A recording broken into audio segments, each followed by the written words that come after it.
Hi everyone, I'm the CMO of Aster, which is a privacy-first end-to-end encrypted email client, and today I'll be going over how email sending and receiving looks to other email clients. So typically Aster automatically looks up the recipient's public key through WKD and key servers, which you can toggle on in the settings under the encryption tab. So once you're here, you can scroll down all the way to the bottom and publish keys to WKD, and we can go ahead and toggle that on. And for the purpose of this example, I'll also go ahead and turn on published key servers, and I'll turn on the remainder of the auto encryption features, except require encryption, which I will demonstrate later on. But for now, let's go ahead and compose an email. I'm going to be going ahead and sending a message to a Gmail address. There you go. I think that's pretty satisfactory. So let's go ahead and send this up.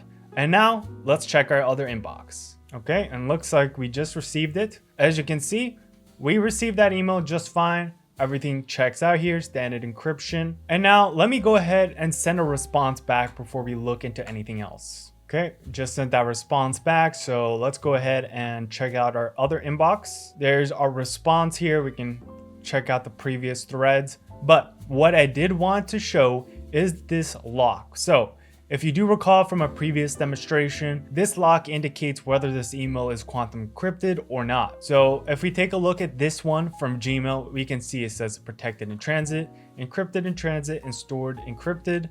And if we go over to a Aster to Aster email over here and we check it out, as you can see, it does also state end-to-end encrypted. Only you and the sender can read this. So that's the one only privacy-centric downside to communicating with other mail clients. But if you toggle on the required encryption, this feature will make it so you can only send emails that are end-to-end encrypted. And if the recipient doesn't have a PGP key, you just cannot send email to them. So this is typically only used in extreme situations where you do require every single email to be encrypted correctly. But if you have any questions about the features or settings, feel free to drop them in the comments, or you can also join our Discord community, also in the description, and ask your questions there.